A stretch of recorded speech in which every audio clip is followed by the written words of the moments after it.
Damn, girl, you fine.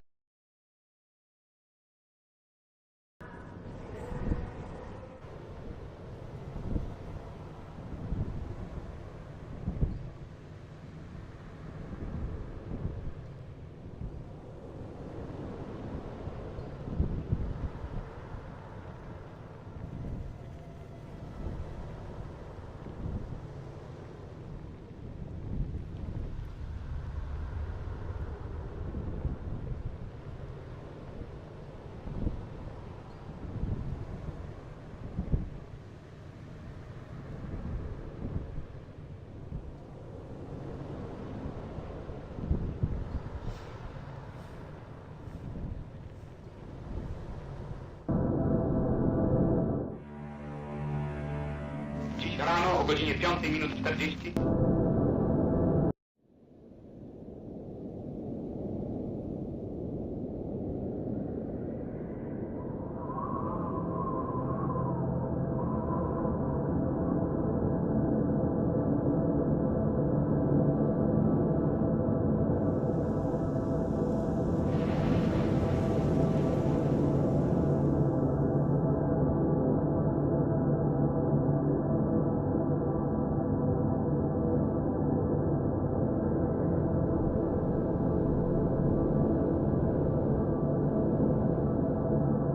So, you went through heartbreak.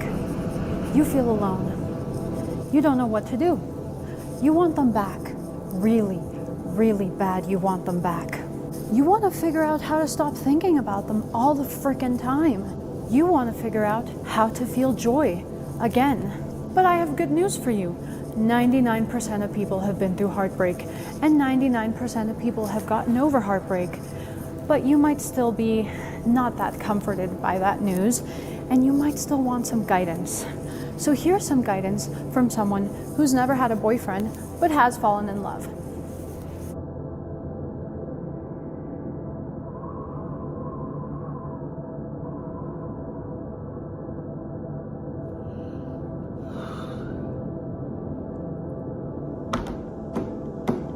So I'm mad. I'm really mad. I'm really, really mad today. And I wanted to show that. I wanted to show this.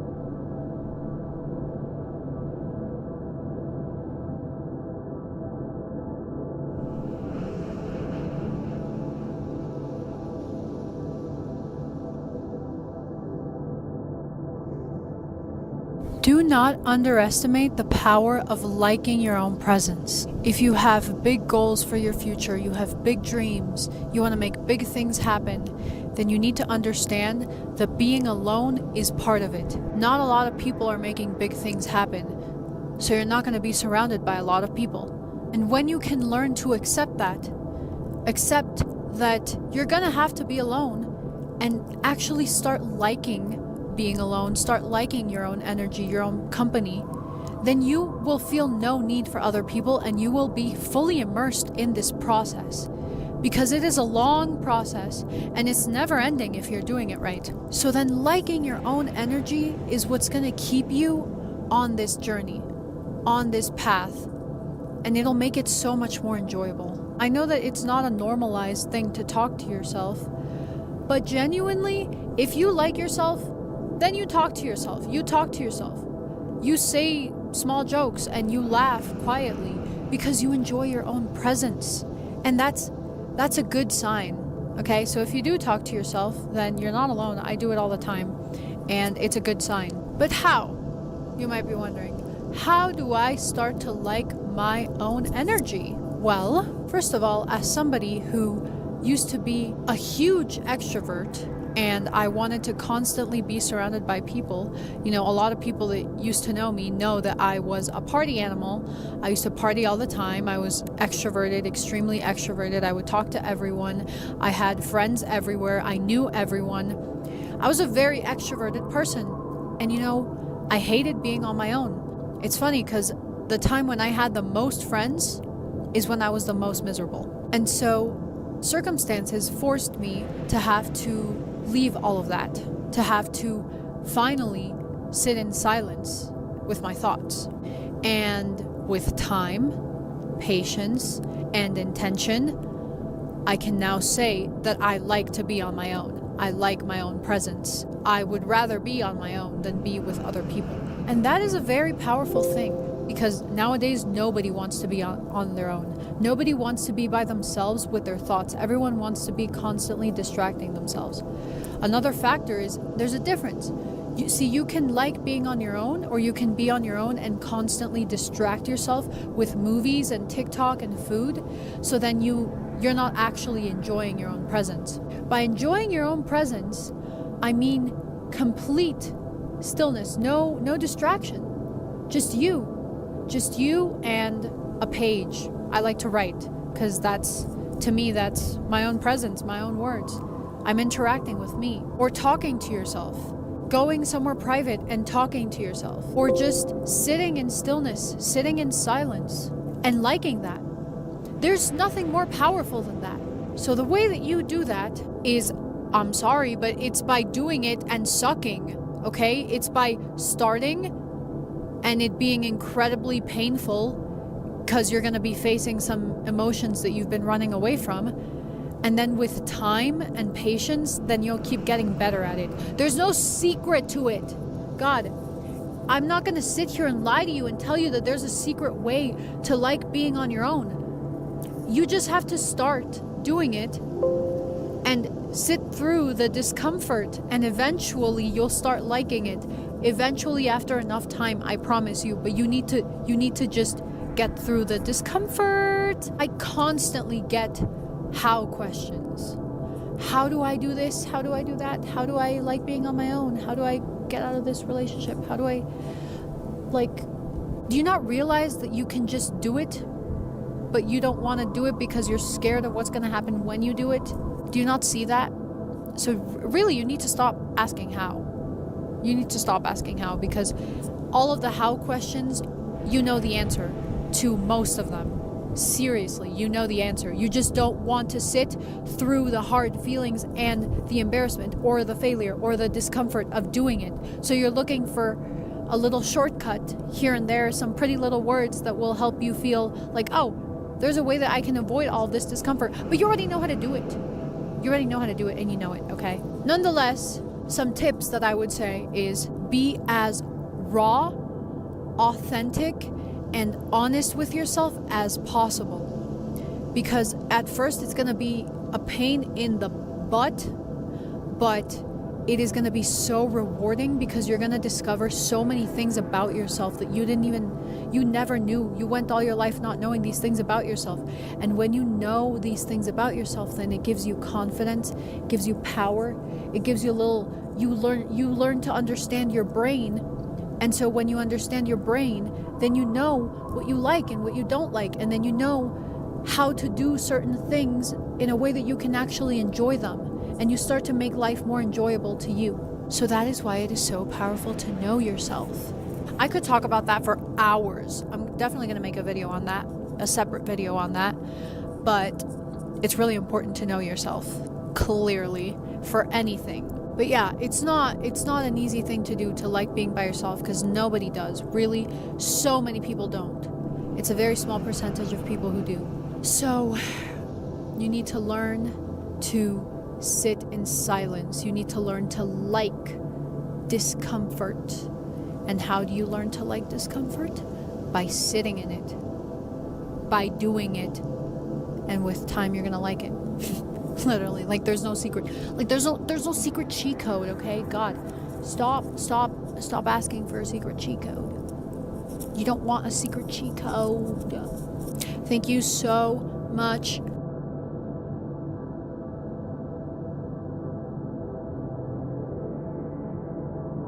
So, hello again. So,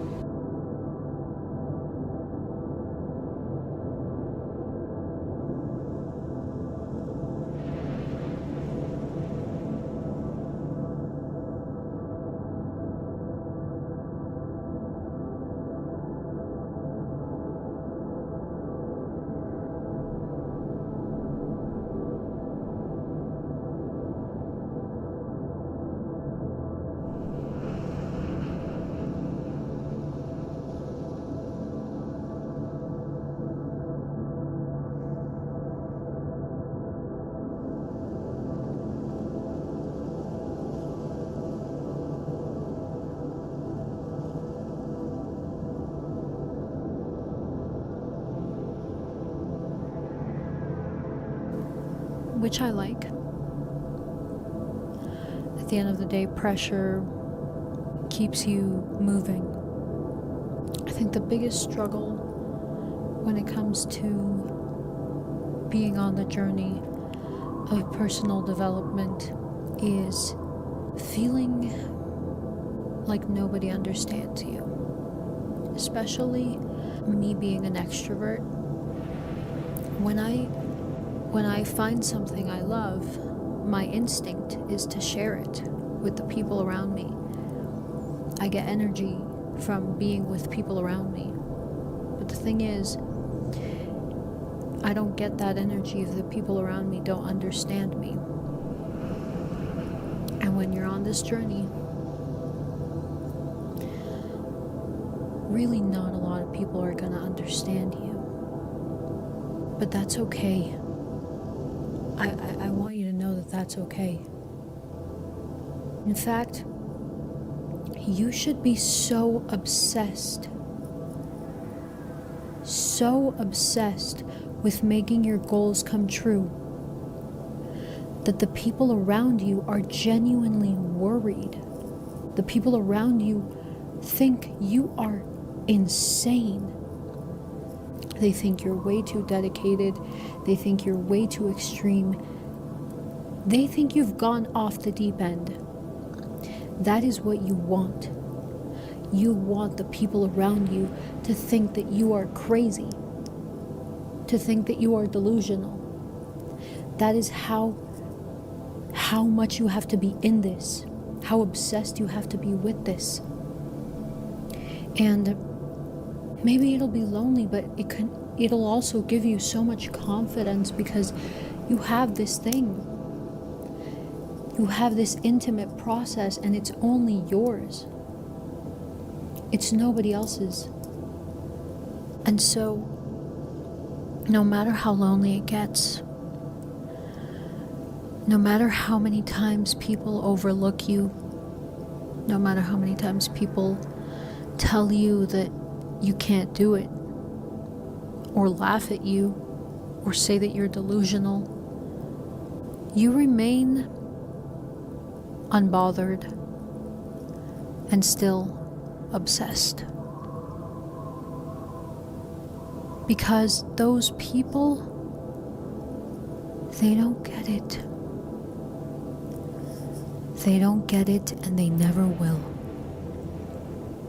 And the harsh truth is that we are not all destined for greatness. We may all have the capability to do so. We may all have that divine essence. But a lot of people don't choose that. They don't want that. In fact, they know of it. And yet they still choose distraction. They still choose comfort. They still choose instant gratification. So not everybody is destined for greatness. So if you have a vision, if you have a goal that you feel deeply, it resonates with you so deeply, you can imagine it so vividly, you can almost touch it, smell it, breathe it in. If you have that, then understand that you have to pursue that, because that is not a normal, common thing. Not everyone is destined for greatness. But if you have that, then you are. You are. So you have to go on the path. You have to go on the journey. You have to fulfill your purpose. That is what you're here for. So go after it. Go after it, please. You don't want to waste your potential. You don't want to be wasted potential. You want to be so... The key to succeed in anything that you want to pursue is in mastering the ability to withhold temporary discomfort.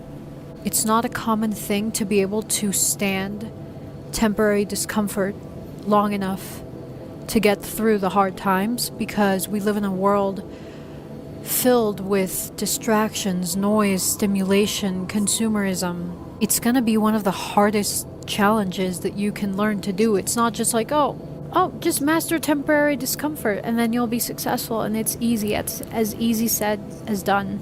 100% it is not. You have to, every single day of your life, choose the harder path. And that's not going to be an easy thing to do at times. You know, there are going to be days where you're going to feel very aligned, very strong, very good about yourself, and you're just going to be motivated, and yeah, you're going strong and you're doing well.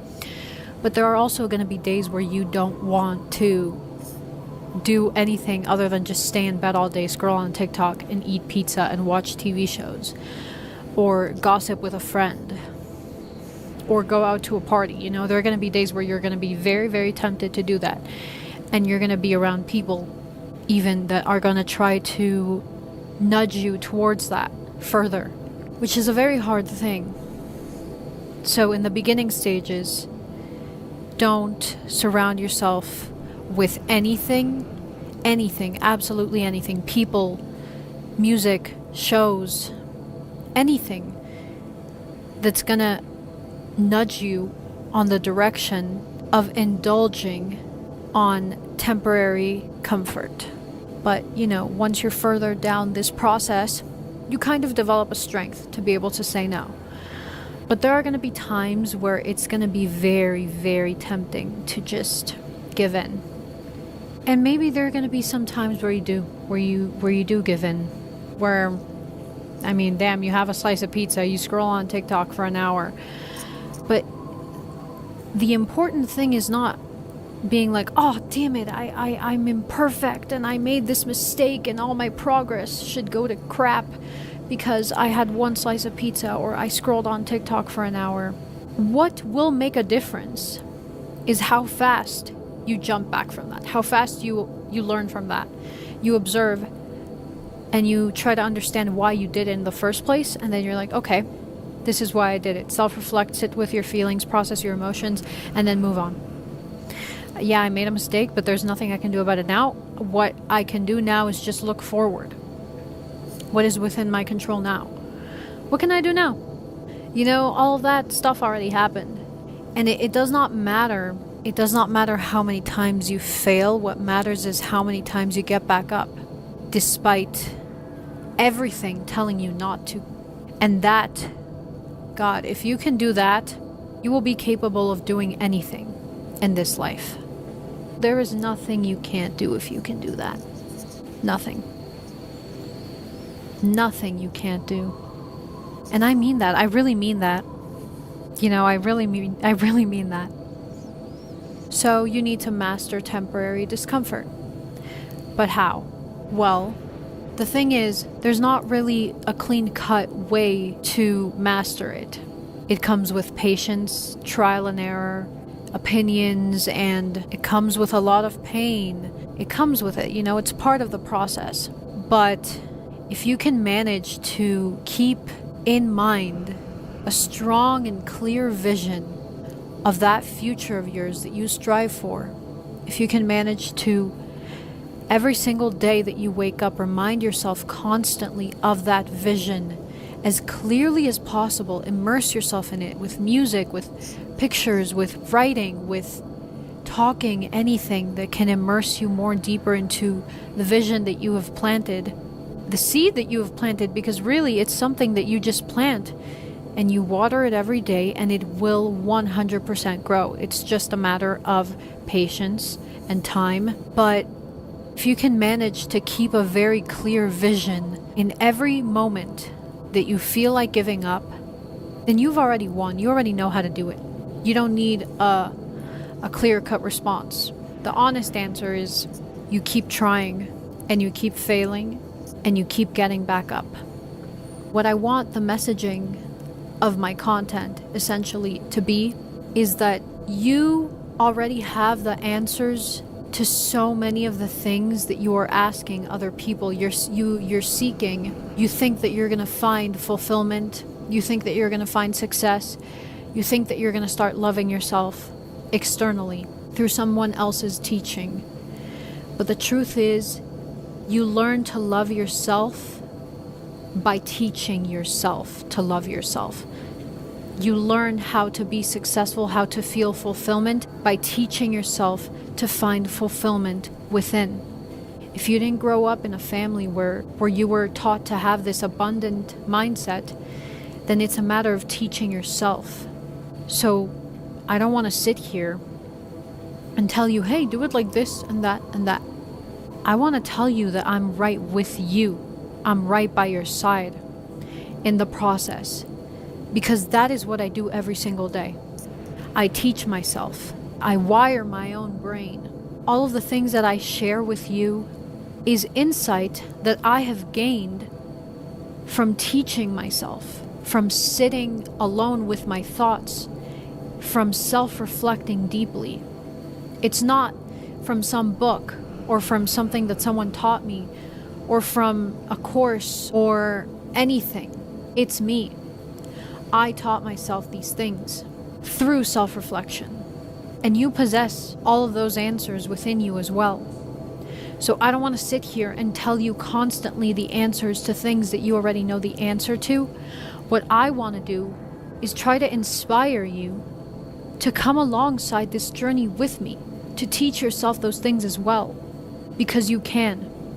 And for me, the journey started in an incredibly difficult way. You know, I used to be an addict. I overdosed on drugs twice. I was at rock bottom. I saw no way out. I was really, really, really deep in depression. I had panic attacks constantly. I was anxious and addicted to substances. I had an eating disorder.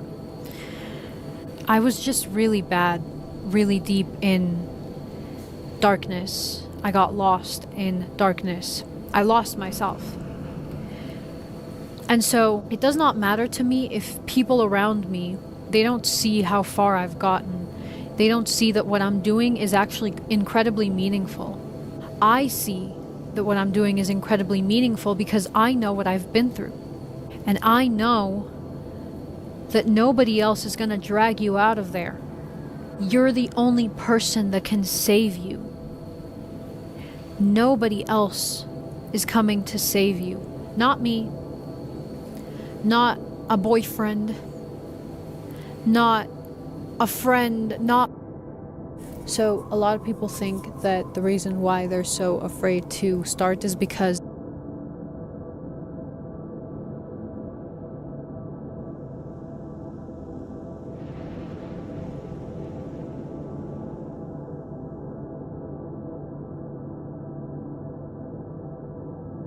Hi, hello. I have a question for you. Are you working as hard as you can because you wish success, you enjoy what you're doing, you're enjoying the process of the hard work, or are you working as hard as you can to avoid yourself?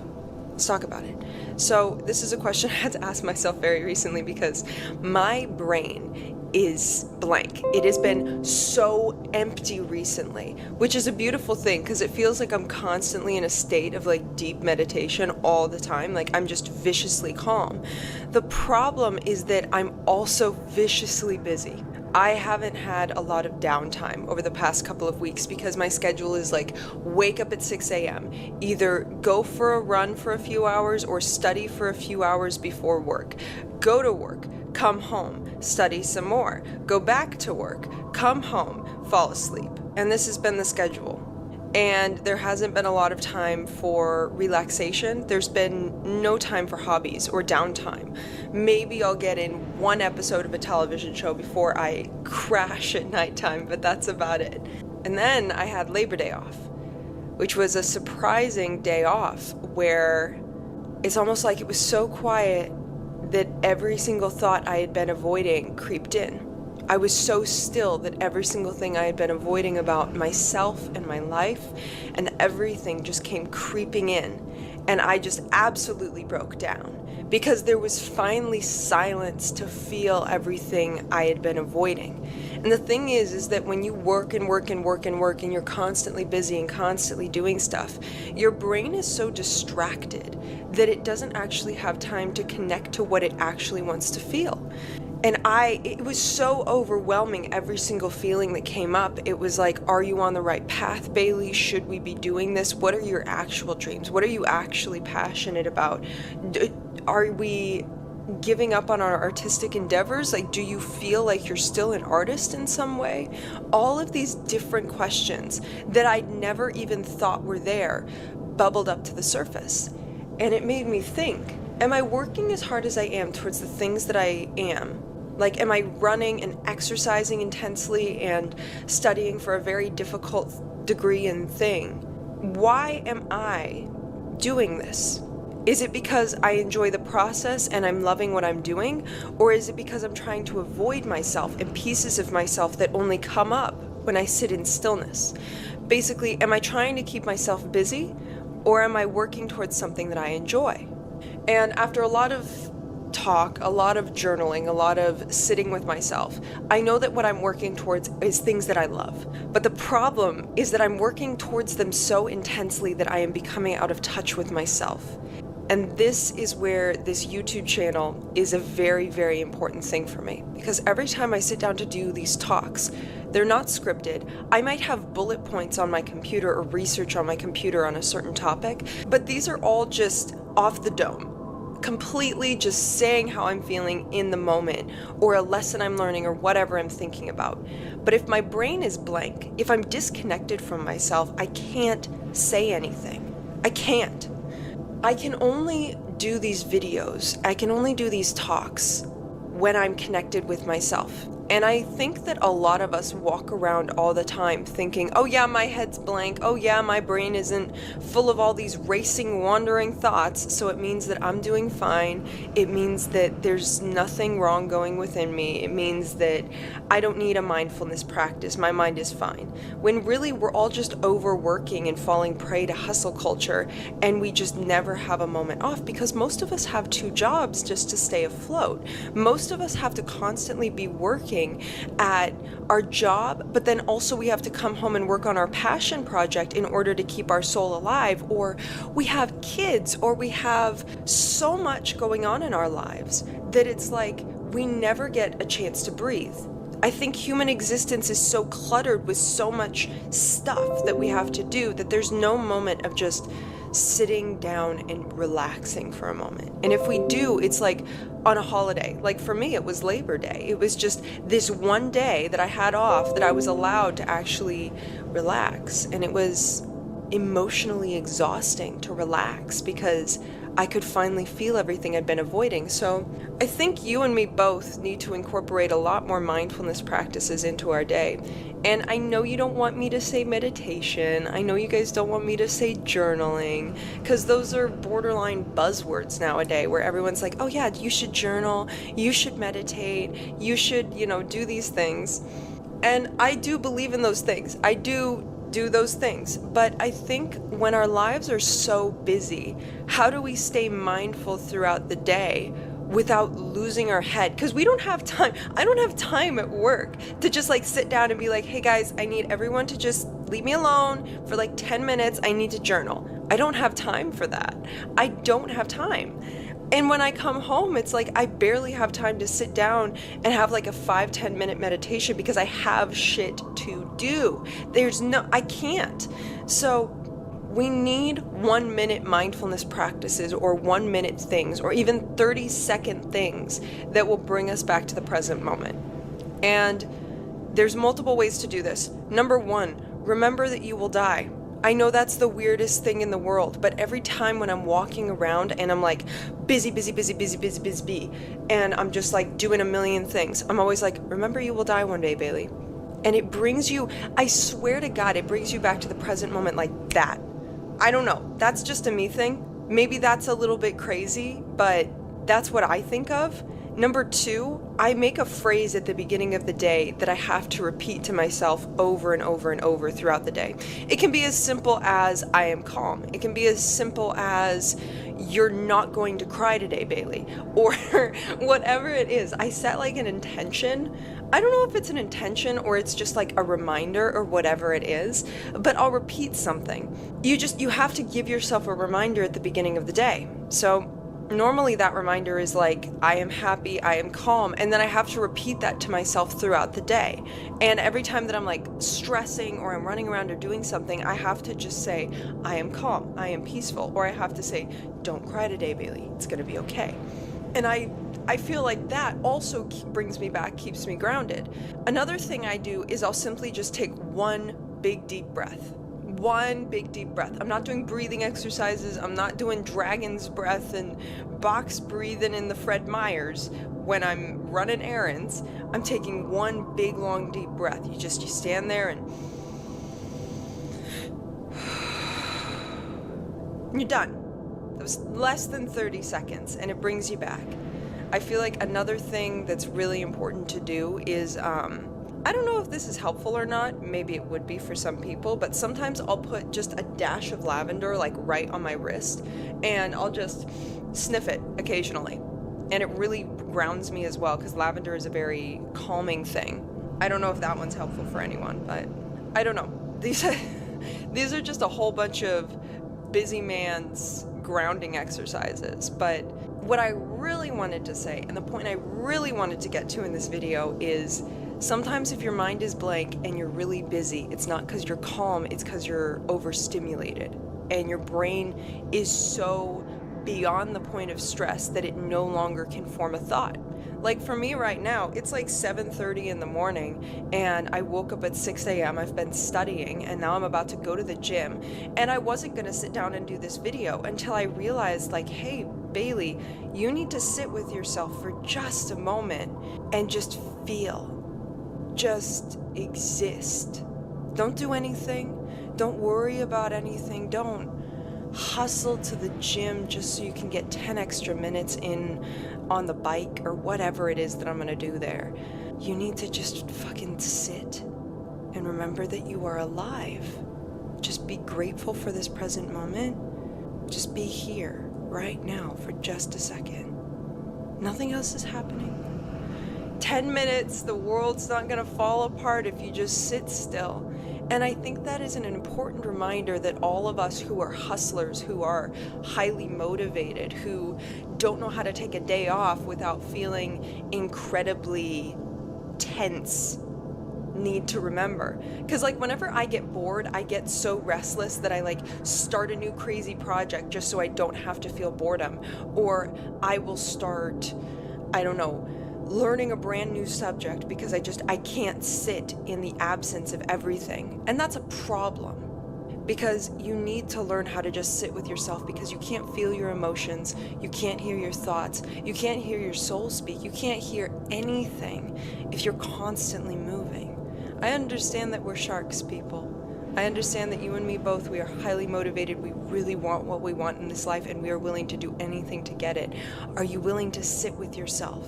Are you willing to let silence exist near you? Are you willing to let your brain fully break down emotionally so that you can feel everything you've been avoiding? I wanted to remind you of that because I'm 99% sure a lot of you out there don't know how to sit in a room alone with yourself. And I'm almost certain that it's causing at least 50% of your problems. Your inability to sit alone with yourself. Have a good day, folks.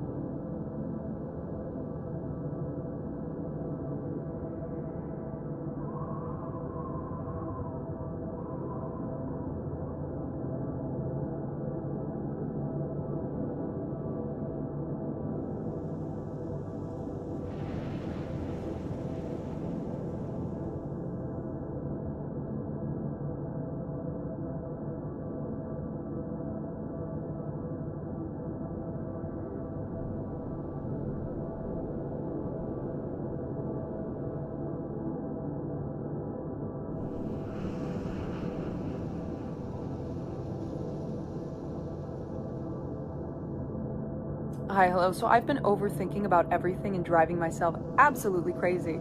And I've been drowning in shallow waters because I've been worrying about things that don't even matter.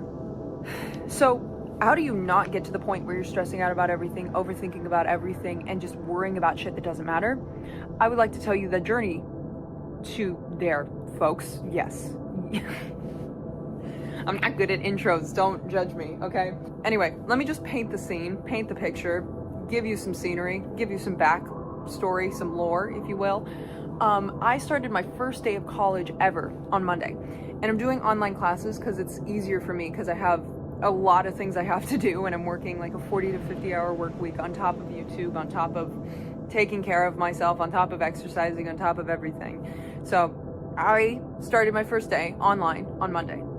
And this was supposed to be like a fresh new start for me, a new journey, like the best thing that had happened to me. And I've been doing so much preparation work so that when I started school, everything else in my life was in check. So that when I started school, I didn't have to worry about my car or my phone or my home or my friends or my pets. Like everything else had gotten straightened out. I went to 1 billion doctors, so my health is fine.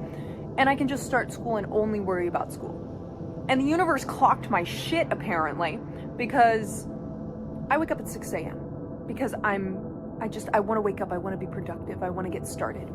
And immediately, I see that I have 4 assignments due by the end of the week. And I'm already freaking out just a little bit. I'm like, you know what, but I'm disciplined, I can do it, I can knock them out today, totally fine. So I knock out one of them, and then I get up and I go make a cup of coffee. And my coffee machine is broken. And I'm like, why is my coffee machine broken? I don't know. Maybe because I bought it off of Facebook Marketplace. That's most likely the reason.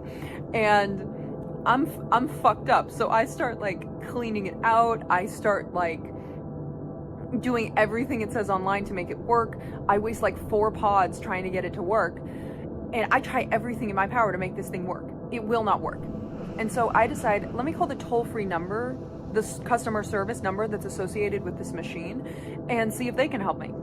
And I tried calling them like 3 different times and my phone's not ringing. And I'm like, why isn't my phone ringing? So I get a little bit confused and scared and upset. So I make a different form of caffeine. I make myself some tea and I have an energy drink, and I go back and I bust out another assignment. So now 2 assignments are done. I have about 300 milligrams of caffeine in me, and it's about 8:39 in the morning. and I tried to call my friend to see if, like, is my phone making outgoing calls? And it wouldn't go through. And I'm like, there's no reason why my phone shouldn't be making outgoing calls. For some context, my phone is like 8 to 9 years old. It's really old. It's an iPhone 11 is what it was. And it was not working. So my phone's been giving me some trouble for a while. And I asked him to call me, and the phone won't go through. So now my phone is not receiving or sending calls. And I'm freaking out a little because I'm like, hey, my phone's not fucking working. And then I go to drive to work, and I get this flashing light on my dashboard, and I don't know what it means, but it just says that I need to get the car serviced. And I'm driving to work, and I'm like, what the fuck? Is my car about to break down? Who the fuck knows? I get there, and I start looking up, what does this light on my dashboard mean? And it's like, oh, your car has cancer, like it's about to explode in 3 seconds, you know, working myself up for no reason. And I start like crying. I'm upset because I'm like, oh great, now my car's breaking down, my coffee machine is broken, my phone dies, I have to work 8 hours today, and I have 2 assignments that I have to complete by the end of the week. And it felt like everything was just collapsing at once. My brand new fresh start was now my nightmare. And I was just...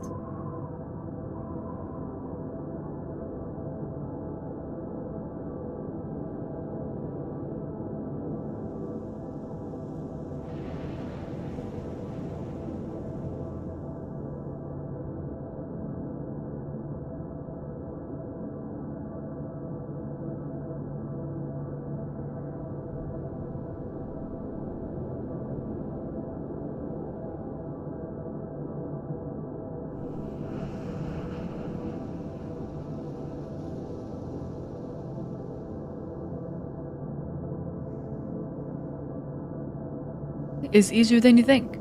People usually hack AI.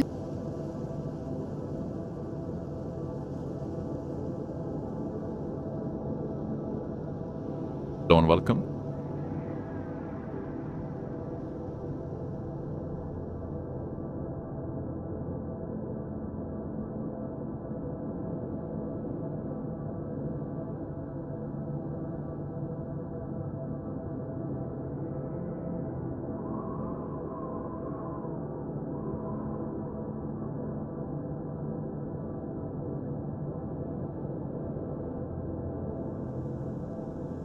Don't disrespect yourself trying to earn the respect of others. I say that for a reason because there's a story behind me saying that in the intent of this video, but I want to talk about in this video in general about letting people miss out on you. I discovered that detaching isn't just about letting go, it is about what you do in the silence that follows.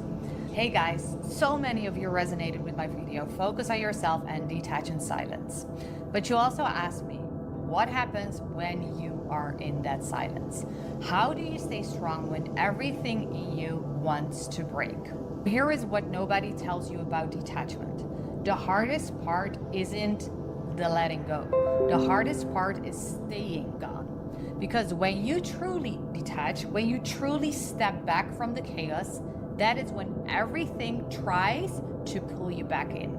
And I kept facing disappointment after disappointment. At some point, I had to see what was going on. I had to accept. This isn't random. This is a message from God, from the universe, written in a language I just didn't want to read. My breaking point came when I prayed.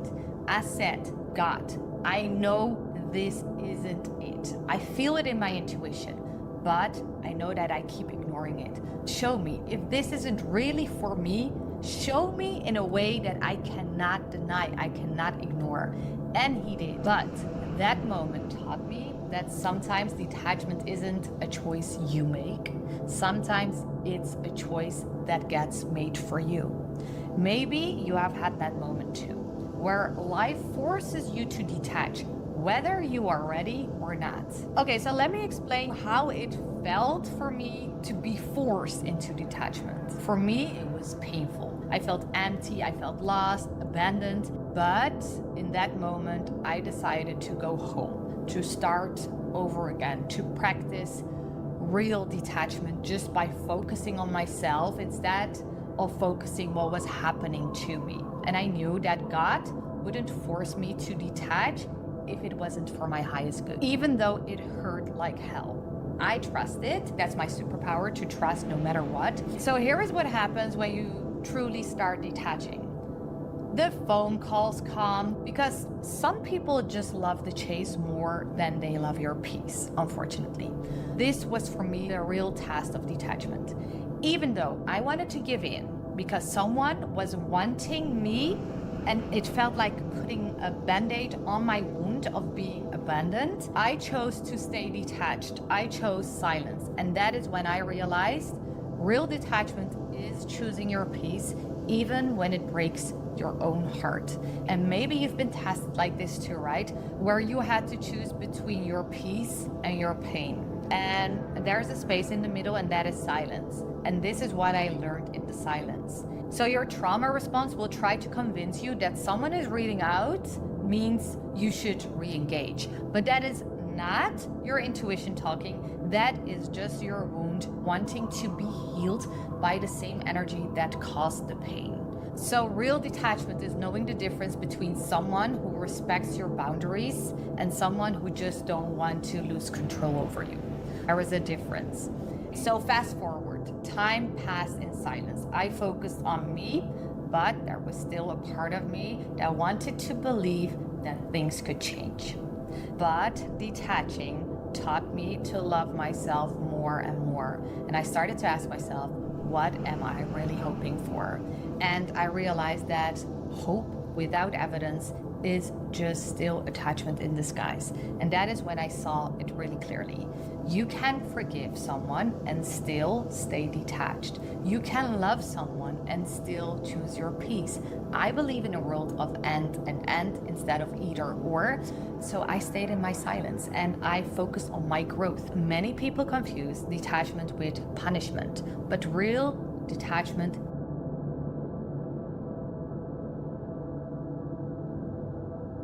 he doesn't want you back. He maybe never did want you. He's broken up with you, or you've broken up with him, or you've given him an ultimatum, and he's not fulfilled it.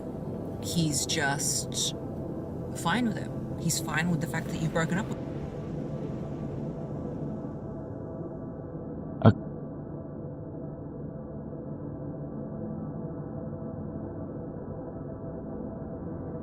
Hey guys.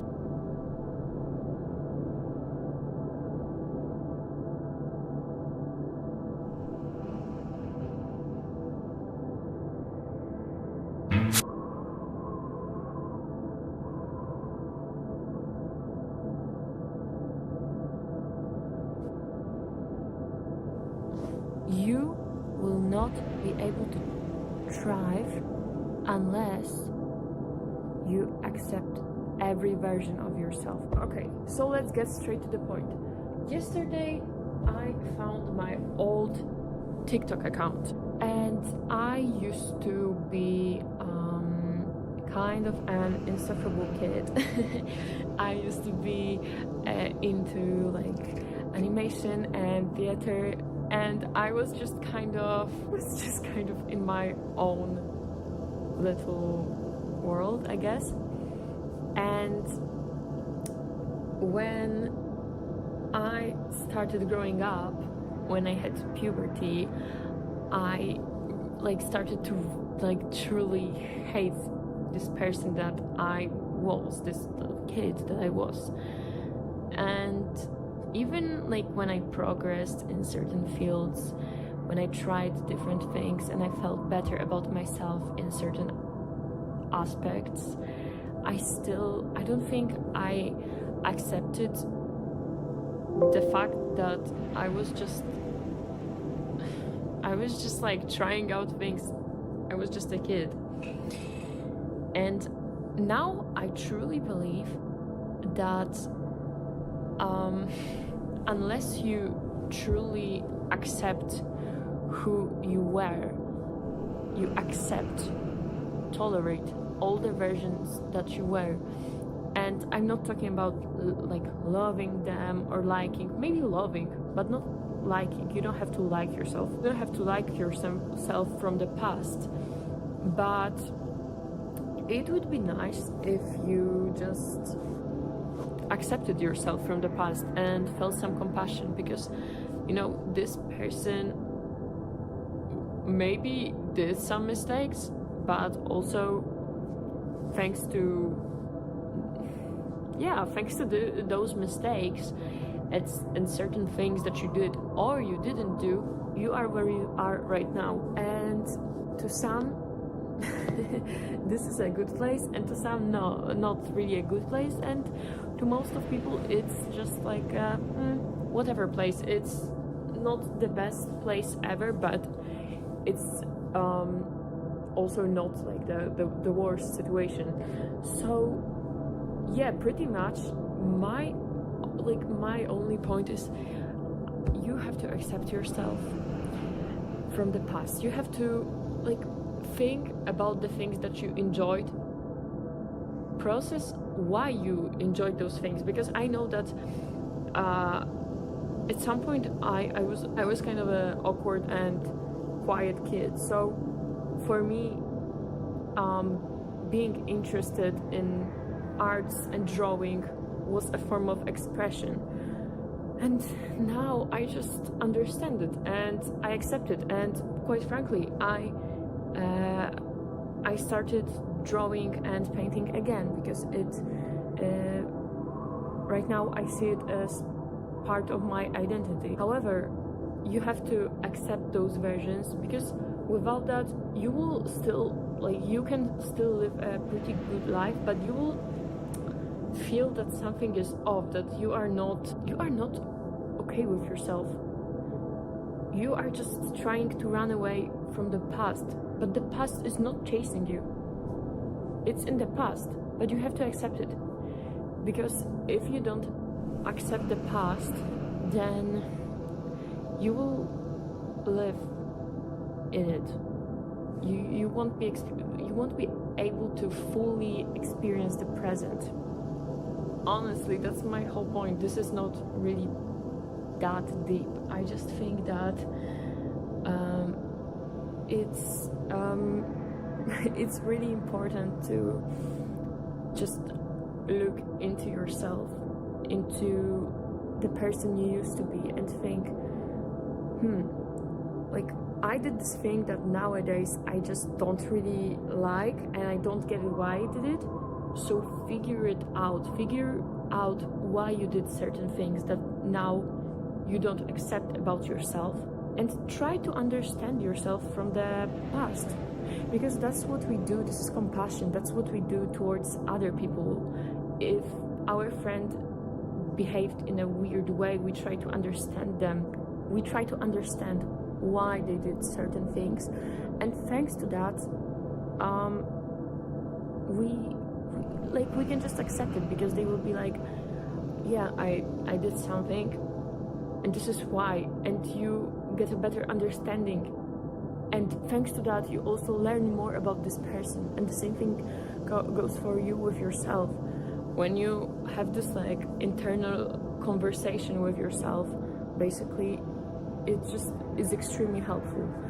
And thanks to that, you will also be more compassionate, you will feel more compassion towards other people, because you will understand that some people are still struggling with their past, or they are constantly anxious about the future, and you will be able to see that in other people and relate to them thanks to that.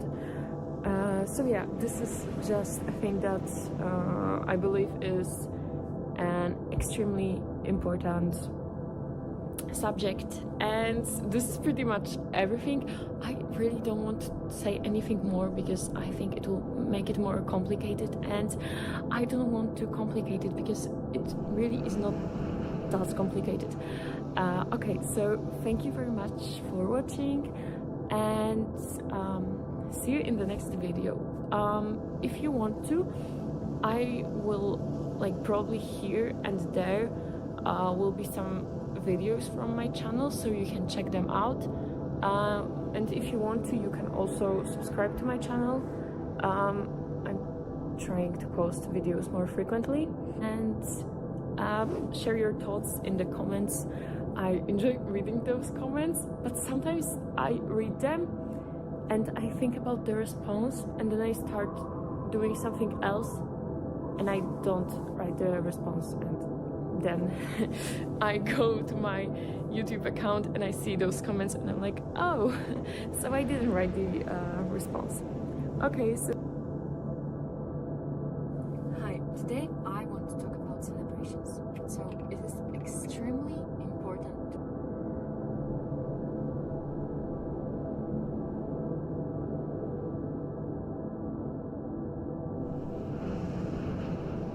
Where's your PowerPoint presentation?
finde Wein lecker.